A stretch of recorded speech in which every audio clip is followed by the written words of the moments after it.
अच्छा, अब हम बात करने वाले हैं सप्लाई ऑफ कैपिटल की और डिमांड ऑफ कैपिटल की। ठीक है, तो सप्लाई ऑफ कैपिटल कौन सी साइड होगी आपकी? सेविंग साइड, ये आपको ध्यान रखना है। कौन करेगा सप्लाई ऑफ कैपिटल? कैपिटल नहीं, कैपिटल। तो सप्लाई ऑफ कैपिटल करेगा कौन? हाउस होल्ड्स और इंडिविजुअल्स एंड कैपिटल ओनर्स। ठीक है, और फिर मतलब ये तीन जो लोग हैं, लोग करेंगे सप्लाई ऑफ कैपिटल, है ना, या फिर सेविंग्स। तो सेविंग का मतलब क्या होता है? सेविंग का मतलब वो होता है जो वो इनकम होती है जो कंजम्पशन, मतलब देखो इनकम मेरी किस में जाएगी? दो चीज़ में जाएगी, या तो मैं किसी चीज़ का कंजम्पशन करूंगी या तो नहीं करूंगी, और जो नहीं करूंगी उसका मतलब वही का मैं सेविंग करूंगी। तो अगर आप देखो तो y is equal to c plus s और s is equal to y minus c, मतलब that part of the income that is not consumed is called saving. Okay, अब अगर आप यहाँ पे थ्योरी पढ़ो तो supply of capital depends on saving which in turn depends on a number of psychological और economical और इंस्टीट्यूशनल फैक्टर्स। सप्लाई किस पे डिपेंड करेगी? सेविंग पे, और सेविंग पे डिपेंड करेगी बहुत सारे इकोनॉमिकल और साइकोलॉजिकल फैक्टर्स हैं। ठीक है, अभी हम पहले पढ़ते हैं इकोनॉमिकल फैक्टर्स और साइकोलॉजिकल फैक्टर्स साथ ही में पढ़ लेंगे। चलो, द विल टू सेव, क्या उन लोगों की विल है सेव करने की? द पावर टू सेव, क्या पावर है? अब देखो इनकम कम होगी तो पावर भी कम होगी, लेकिन हम इनकम को कॉन्स्टेंट मान रहे हैं। ठीक है, और द फैसिलिटी टू सेव। ठीक है, अब साइकोलॉजिकल फैक्टर्स हम बाद में पढ़ेंगे। ठीक है, अब देखो saving will take place if consumption expenditure of people is lesser than their income. मेरी 100 रुपये की इनकम है और मैं कंजम्पशन एक्सपेंडिचर 80 का कर रही हूँ, तभी ना मेरी सेविंग हो पाएगी। अगर मैं कंजम्पशन अपने इनकम से ज़्यादा करूँगी, जब मैं बोरिंग करके करूँगी, और या फिर मैं कंजम्पशन के इनकम के बराबर ही कंजम्पशन करूँगी, तो मेरी सेविंग टेक प्लेस नहीं कर पाएगी, है ना। अब देखो सेविंग मतलब क्या होता है? सेविंग मतलब होता है आपका कर्टेलमेंट ऑफ कंजम्पशन या फिर पोस्टमेंट ऑफ प्रेजेंट कंजम्पशन। मैं सेविंग कर रही हूँ तो मैं ऐसा भी तो कर सकती थी ना, मान लो मुझे 3,000 मिल रहा है, मैं 3,000 ही खर्च कर देती, क्योंकि जनरली लोगों की टेंडेंसी होती है कि मैं प्रेजेंटली कंजम्पशन कर रहा है। लेकिन मैं सेविंग कर क्यों रही हूँ? मैं अपने कैसे कर रही हूँ? मैं अभी का कंजम्पशन सबसे पहले कैसे कर रही हूँ? तो मैं अभी का कंजम्पशन, आज का कंजम्पशन रोक रही हूँ, है ना, और पोस्टपोन कर रही हूँ कि मैं बाद में करूँगी कंजम्पशन। ठीक है, अब जो मैं ये कर रही हूँ तो ये मेरा क्या है? सेक्रीफाइस है। ठीक है, सेक्रीफाइस है या एब्सटिनेंस है या फिर मेरी बलि है कहना चाहिए, है ना, कि मैं भाई बहुत त्याग कर रही हूँ कि मैं आज कंजम्पशन नहीं कर रही हूँ, है ना, और पोस्टपोन कर रही हूँ अपना। तो इसलिए सेविंग इन्वॉल्व करती है एक सेक्रीफाइस, है ना, और एब्सटिनेंस और वेटिंग। सेक्रीफाइस प्रेजेंट कंजम्पशन का, है ना, एब्सटिनेंस प्रेजेंट कंजम्पशन की, और वेटिंग फॉर फ्यूचर कंजम्पशन, या फिर आप कहना चाहिए पोस्टपोनमेंट कर रहे हैं। आप क्या कर रहे हैं? आप पोस्टपोन कर रहे हैं प्रेजेंट कंजम्पशन को। तो इस चीज़ के लिए आपको क्या मिलना चाहिए? रिवॉर्ड मिलना चाहिए कि नहीं? तो the rate of interest is consider to be the reward for abstinence और वेटिंग। मतलब आप मान लो अभी आपकी चल रही है कॉलेज लाइफ, तो आप ये भी तो कर सकते हो कि मजे मार सकते हो, लेकिन आप पढ़ाई कर रहे हो, तो इस पढ़ाई के लिए आपको रिवॉर्ड मिलेगा, आपको कहना चाहिए अच्छी नौकरी मिल जाएगी। ठीक है, तो ये होता है इसी ऐसी टाइप का, मान लो आप सेविंग वाला।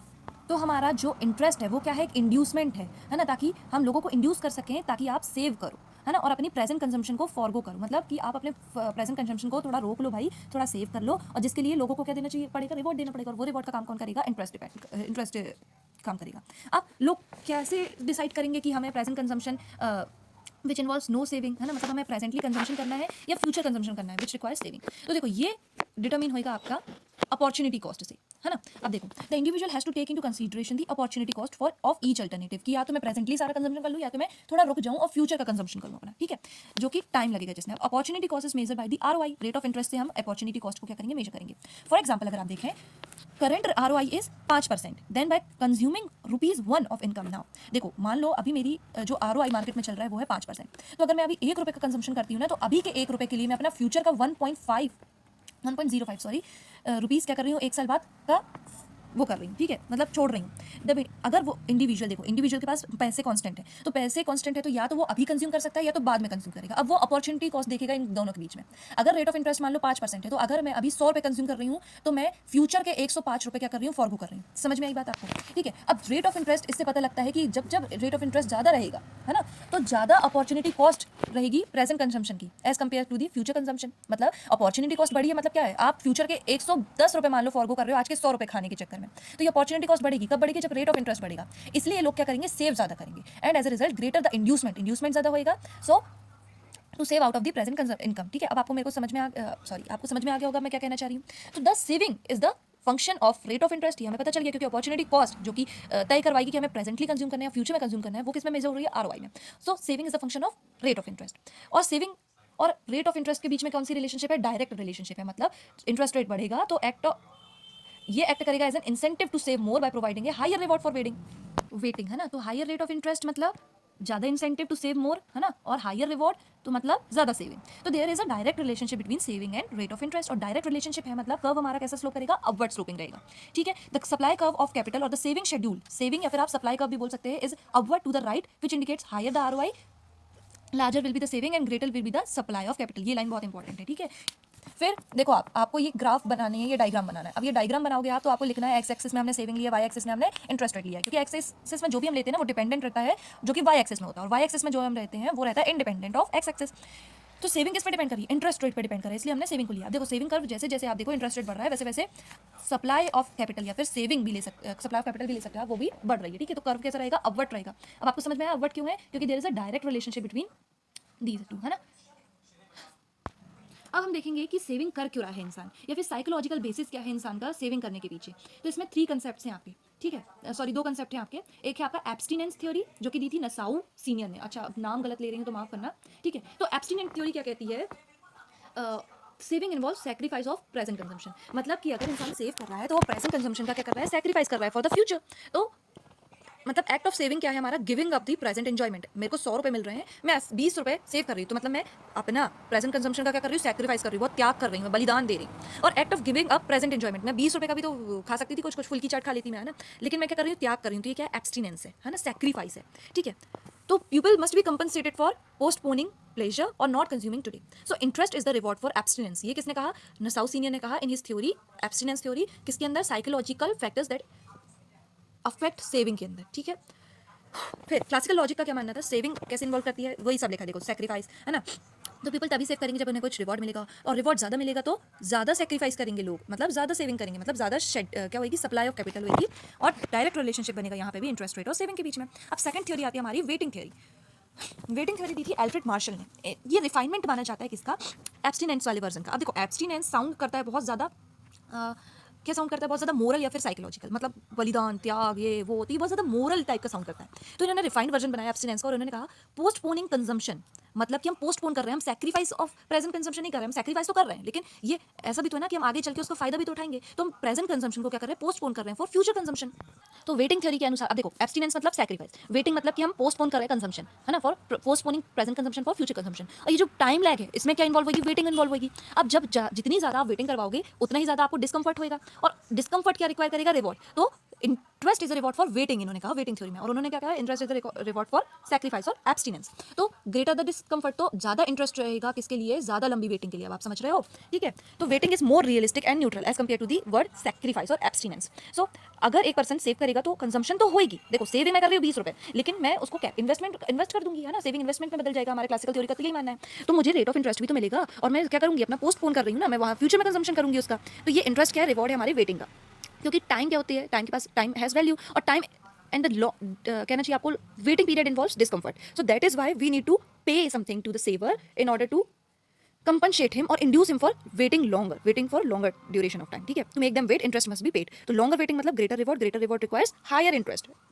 और higher interest would encourage people to wait more, और thus यहाँ पे भी आप देखो तो इंटरेस्ट रेट और वेटिंग का क्या बन रहा है, डायरेक्ट रिलेशन बन रहा है, जितनी वेटिंग ज़्यादा उतना इंटरेस्ट रेट ज़्यादा, और इसीलिए क्या होगा आपका सप्लाई भी ज़्यादा, तो सप्लाई कर्व हमारा कैसे बनेगा, अपवर्ड स्लोपिंग ही बनेगा। तो ये बात हो गई हमारे पूरे सप्लाई की। अब हम बात करेंगे डिमांड की, डिटर्मिनेंट्स की बात कर रहे हैं, और डिटर्मिनेंट्स का पहला पार्ट जो कि सप्लाई या फिर सेविंग साइड वो हमारा कंप्लीट हो गया। अब हम चेक करेंगे डिमांड फॉर कैपिटल या फिर हमारा इन्वेस्टमेंट साइड, ठीक है। तो इन्वेस्टमेंट साइड किससे अफेक्ट होएगा, किससे गवर्न होएगा, वो होएगा MPK से। MPK मतलब मार्जिनल प्रोडक्टिविटी ऑफ कैपिटल। देखो सप्लाई साइड किससे हुआ, हमारे रेट ऑफ इंटरेस्ट से हुआ कि नहीं हुआ। अब यहाँ इन्वेस्टमेंट साइड किससे होएगा, MPK या फिर मार्जिनल प्रोडक्टिविटी ऑफ कैपिटल से, ठीक है। और मार्जिनल प्रोडक्टिविटी ऑफ कैपिटल जो है वो क्या कहता है कि लॉ ऑफ डिमिनिशिंग रिटर्न पे चलता है ना। मार्जिनल प्रोडक्टिविटी क्या होती है, जैसे जैसे हम कैपिटल का यूज़ बढ़ाते जाते हैं वैसे वैसे उसकी मार्जिनल प्रोडक्टिविटी क्या हो जाती है, कम होती जाती है, ठीक है।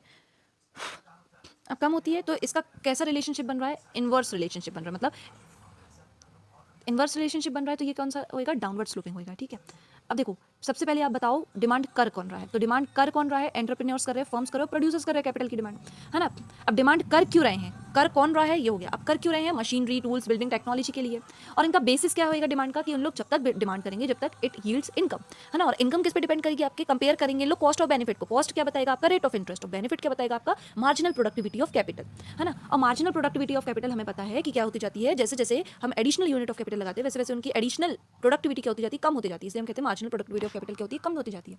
तो रूल क्या है कि इन्वेस्टमेंट तब तक उन लोग इन्वेस्टर्स तब तक अपनी इन्वेस्टमेंट का जारी रखेंगे जब तक MPC या तो ग्रेटर है इक्वल टू ROI के, है ना, मतलब ग्रेटर है ROI के, मतलब कि MPC क्या बता रहा है आपका बेनिफिट, तो बेनिफिट अगर कॉस्ट से ज़्यादा है तो इन्वेस्टमेंट होगी, और MPC इक्वल है ROI के, मतलब कि कॉस्ट इक्वल टू है बेनिफिट, है ना। लेकिन अगर MPC मतलब बेनिफिट आपका कम हो जाए कॉस्ट से तो इन्वेस्टमेंट रुक जानी चाहिए, ठीक है। समझ में आई आपको बात। अब देखो तो हमने देखा कि कैपिटल क्यों बोरो कर रहे हैं, क्योंकि ये प्रोडक्टिव है और उन्हें प्रॉफिट लाएगा, ठीक है। तो वो किस पे डिपेंड करेगा, और कैपिटल को लेना इनका रिटर्न्स ऑन इन्वेस्टमेंट, जिसे हम एमपी के भी कहते हैं, मार्जिनल प्रोडक्टिविटी कहते हैं, है ना, and it is subjected to diminish, है ना, according to law of diminishing returns. हमने लॉ ऑफ वेरिएबल प्रोपोर्शन पढ़ा, उसमें सेकंड स्टेज क्या बताती है, पहले इंक्रीजिंग रिटर्न फिर डिमिनिशिंग रिटर्न्स। तो ये जो डिमिनिशिंग रिटर्न्स है यही इसी को हम कहते हैं लॉ ऑफ डिमिनिशिंग रिटर्न्स, ठीक है। तो एडिशनल यूनिट ऑफ कैपिटल जो है वो लेस प्रोडक्टिव होती है देन दी अर्लियर यूनिट्स। मान लो मैंने 10 कैपिटल लगाए, तुम लोग 20 प्रोडक्शन करिए, मैं 10 और लगाऊंगी तो उन लोग कम प्रोडक्शन करेंगी। समझ में आई बात, ठीक है। तो the marginal productivity of capital declines, है ना, और ये हमने पढ़ लिया जब तक आरओआई के बराबर नहीं हो जाता। तो मतलब कि अगर रेट ऑफ इंटरेस्ट ज़्यादा होएगा तो प्रोड्यूसर डिमांड कम कैपिटल की क्या करेंगे, कम करेंगे। अब ऐसा क्यों, क्योंकि इनका देखो कॉस्ट बेनिफिट में चल रहा है, जब तक बेनिफिट ऊपर है कॉस्ट से तब तक ठीक है, या फिर इक्वल है, ठीक है, ठीक है। तो आरओआई बढ़ा हुआ है मतलब कॉस्ट इनकी बढ़ी हुई है। अब कॉस्ट बढ़ी हुई है तो प्रॉफिट मैक्सिमाइजेशन के लिए हमें क्या करना पड़ेगा, कॉस्ट को कम करना पड़ेगा। तो डिमांड ऑफ कैपिटल क्या हो जाएगी, कम हो जाएगी, ठीक है। और आरओआई लोअर है तो डिमांड कैपिटल की बढ़ जाएगी। तो डिमांड और कैपिटल का मतलब डिमांड और rate of demand for capital और रेट ऑफ इंटरेस्ट क्या है, इनवर्सली रिलेटेड है। इनवर्सली रिलेटेड है तो मतलब क्या है, investment is a function of rate of interest, हमने ये भी पढ़ लिया। देखो सेविंग भी फंक्शन था रेट ऑफ इंटरेस्ट का, इन्वेस्टमेंट भी फंक्शन है रेट ऑफ इंटरेस्ट का, लेकिन यहाँ क्या है, ये है इनवर्सली रिलेटेड। इनवर्सली रिलेटेड क्यों है, एमपीके की वजह से, क्योंकि एमपीके क्या होती जाती है, कम होती जाती है ना। तो स्लोप कैसा रहेगा, डाउनवर्ड स्लोपिंग रहेगा आपका इन्वेस्टमेंट या फिर डिमांड कर्व ऑफ कैपिटल, ठीक है। अब हम पढ़ेंगे कि क्या है ये productivity of capital. Productivity of capital क्या बताएगी कि फर्म डिमांड क्यों कर रहे हैं कैपिटल की। प्रोडक्टिविटी क्या कहती है, एडिशनल आउटपुट जो कि प्रोड्यूस हो रहा है, वन मोर एडिशनल इनपुट लगाने। सो यहाँ इनपुट को हम क्या ले रहे हैं, capital, by keeping all other factors constant, है ना। प्रोडक्शन फंक्शन में आपने देखा था के एन पी टी, है ना, तो बाकी सारे को हम ले रहे हैं कांस्टेंट, और ये कैपिटल को बढ़ाने से कितनी additional unit of output produce हो रही है, ठीक है। तो क्लासिकल लॉजिक का मतलब अब देखो डिमिनिशिंग रिटर्न्स इसमें भी लगेगा तो कम होते जाएगा ना, जैसे जैसे हम कैपिटल की यूनिट्स बढ़ाएंगे वैसे वैसे हमारी एडिशनल यूनिट ऑफ आउटपुट कम होते जाएंगे। अब क्लासिकल लॉजिक के अनुसार फर्म्स तब तक इन्वेस्ट करेंगे जब तक उनका बेनिफिट उनके कॉस्ट के बराबर नहीं है। बेनिफिट फ्रॉम के, कैपिटल से बेनिफिट, और कॉस्ट ऑफ के मतलब कैपिटल का कॉस्ट, है ना, जब तक इक्वल नहीं हो जाते तभी तक की इन्वेस्टमेंट होंगे, ठीक है। अब इंटरेस्ट रेट कम होएगा तो मतलब लो प्रोडक्टिविटी वाले जो प्रोजेक्ट्स है वो भी प्रॉफिटेबल रहेंगे, है ना, क्योंकि इंटरेस्ट रेट कम है तो मतलब कॉस्ट ऑफ कैपिटल क्या है, कम है ना। और भले ही एमपी के उन लोगों का कम जा रहा है, लेकिन cost of since rate of interest कम है तो कॉस्ट ज़्यादा ही कम है तो वो भी प्रॉफिटेबल रहेंगे। लेकिन अब रेट ऑफ इंटरेस्ट ज़्यादा है तो मतलब कॉस्ट ऑफ कैपिटल भी ज़्यादा है, तो ओनली हाई प्रोडक्टिविटी प्रोजेक्ट्स जो रहेंगे वो सर्वाइव कर पाएंगे, ठीक है। आप मैथमेटिकली सोचो, थोड़ा समझ में आ जाएगा। तो एब्सटिनेंस थ्योरी, ठीक है, वेटिंग थ्योरी, है ना, और आपका एब्सटिनेंस, ए मतलब एब्सटिनेंस, टी मतलब क्या, आपका थ्रिफ्ट, डब्ल्यू मतलब वेटिंग, और पी के मतलब प्रोडक्टिविटी ऑफ कैपिटल। ये क्या है, बिहेवियरल फाउंडेशन है ऑफ किसके, कैपिटल के, ठीक है। और ये एक्सप्लेन करते हैं shape and behaviour of S and I curve, ठीक है, क्योंकि इन्वर्सली रिलेटेड है और पॉजिटिवली रिलेटेड है तो ऊपर नीचे जा रहे हैं कर्व, ठीक है। अब डिटर्मिनेंट्स हमने देख लिया कि supply of capital, demand of capital कैसे है, सेविंग और इन्वेस्टमेंट से। अब हम देखेंगे डिटर्मिनेशन ऑफ आरओआई, मतलब कहाँ रेट ऑफ इंटरेस्ट डिटरमाइन हो रहा है। अब हम बात करेंगे डिटर्मिनेशन की, या फिर आपको कहना चाहिए इक्विलिब्रियम की, ठीक है। तो इक्विलिब्रियम कहाँ रीच होएगा, है ना, जब हमने ऑल एजम्पशंस आर मेड ना, तो ROI is determined by the intersection of demand curve and the supply curve, और वहीं क्या होएगा डिटरमाइन, इक्विलिब्रियम, मतलब saving is equals to investment, ठीक है। आरओआई की डिटर्मिनेशन करने के लिए रेट ऑफ इंटरेस्ट को या इक्विलिब्रियम को डिटरमाइन करने के लिए 3 कंडीशन होती हैं। First is the supply of capital और the saving is a increasing function of the rate of interest, मतलब जैसे जैसे रेट ऑफ इंटरेस्ट बढ़ रहा है वैसे वैसे हमारी सप्लाई ऑफ कैपिटल या फिर सेविंग भी बढ़ रही है, ठीक है, ये हमने देख लिया। फिर second is the demand of capital और the investment is a decreasing function of the rate of interest, मतलब जैसे जैसे रेट ऑफ इंटरेस्ट बढ़ रहा है वैसे वैसे डिमांड या फिर इन्वेस्टमेंट कम हो रही है। फिर थर्ड हमारा supply of capital is equals to demand of capital, मतलब सप्लाई मतलब सेविंग और डिमांड मतलब इन्वेस्टमेंट, तो मतलब saving is equals to investment, मतलब amount people want to save is equals to amount firms want to borrow. जब ये हो जाएगी तब हमारा क्या हो जाएगा, डिटरमाइन हो जाएगा रेट ऑफ इंटरेस्ट। अब अगर हम इसको डायग्रामेटिकली एक्सप्लेन करें अगर इसको, तो देखो एक्स एक्सिस में हमने क्या लेना है, क्वांटिटी ऑफ कैपिटल, मतलब सेविंग और इन्वेस्टमेंट, है ना। ये डिपेंडेंट रहेंगे किसमें, वाई एक्सिस में जो रहेगा which is rate of interest, है ना, दोनों ही रेट ऑफ इंटरेस्ट के फंक्शन है, सेविंग और इन्वेस्टमेंट। अब सेविंग कर्व कैसा है, अपवर्ड स्लोपिंग है, इन्वेस्टमेंट कर्व कैसा है, डाउनवर्ड स्लोपिंग है, और जहां ये दोनों इंटरसेक्ट कर गए वहीं आपका वाई एक्सिस में जो पॉइंट मिलाएंगे आप वो इक्विलिब्रियम रेट ऑफ इंटरेस्ट होएगा, और एक्स एक्सिस में आप जब पॉइंट मिलाएंगे तो वो होएगा इक्विलिब्रियम अमाउंट ऑफ कैपिटल, ठीक है, जो होनी चाहिए।